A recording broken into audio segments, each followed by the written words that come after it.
মেহজাবিনের বিয়ে নিয়ে একই বললেন মুশফিক ফারহান। জানতে হলে আপনি যদি আমার চ্যানেলে নতুন হয়ে থাকেন তাহলে চ্যানেলটি সাবস্ক্রাইব করে পাশেই থাক। ধন্যবাদ। জনপ্রিয় অভিনেত্রী মেহজাবিন চৌধুরী নতুন জীবনে পা দিয়েছেন। দীর্ঘদিন ধরে বিয়ে নিয়ে গুঞ্জন চললেও এবার সেটি সত্যি হলো এবং পরিবারের সবার উপস্থিতিতে সম্পূর্ণ হয়েছে তার শুভ বিবাহ।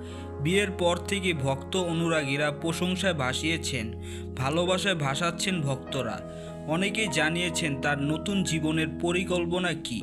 এমন সময় এক সাক্ষাৎকারে মুখ খুললেন মুশফিক ফারহান।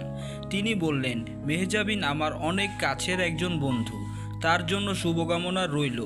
আমার দোয়া রইল মেহজাবিন যাতে সুখে শান্তিতে তার সংসার জীবন কাটাতে পারে। এটাই আমার একমাত্র চাওয়া, প্রতিটি মুহূর্তে সে যেন ভালো থাকে। ফারহান আরও বলেন, মেহজাবিনের নতুন যাত্রায় আমরা সবাই তার পাশে আছি। সো ভিউয়ার্স, এ বিষয়ে আপনার কি মতামত কমেন্ট করে জানাতে ভুলবেন না। ধন্যবাদ।